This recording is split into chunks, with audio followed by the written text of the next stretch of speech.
Money can't buy love, but it can help sustain it. And a new survey from Lincoln Financial Group offers some pretty interesting insight on the matter. And joining us today is Kara Fay. She's a representative with the Financial Advisors.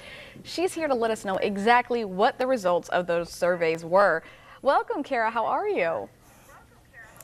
Good morning. I'm well, thank you. So money issues are often a leading cause of divorce, and Lincoln conducted a survey titled Love and Responsibility, and we're all a little curious to know what the results of the survey had to show. Can you tell us about that? Well, I'm sure it comes as no big surprise that finances can be very stressful for married couples. And Lincoln's survey did uncover positive and negative trends.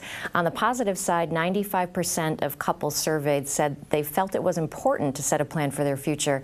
Unfortunately, only 30% felt that they were doing a very good job of it.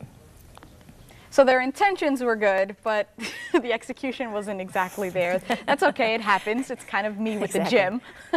So what conversations should couples be having when it comes to their finances? Well, it's important to have the conversation in the first place, right? So the survey also indicated that 1 in 3 couples dread talking about finances. Dread is a strong word. So I think it's important early on in a relationship to be able to sit and have open dialogue about money and finances. I usually suggest couples start with a few key topics. The first is set goals, and this is more than just saving for the next vacation. This is really about your long-term goals as a couple. What kind of life do you envision together? The second is to set a budget, which I know is tedious and makes people cringe, but the budget really is the foundation for your financial plan. And then the third is, and I might be a little biased with this one, but I do think it's important to establish, even for young couples, a financial plan. And that's really going to be your roadmap for your financial future.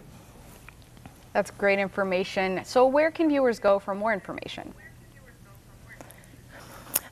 For tools, resources, to learn more about the survey, find a financial professional near you, you can go to lincolnfinancial.com/sayido. We'd like to thank Lincoln Financial for sponsoring this segment.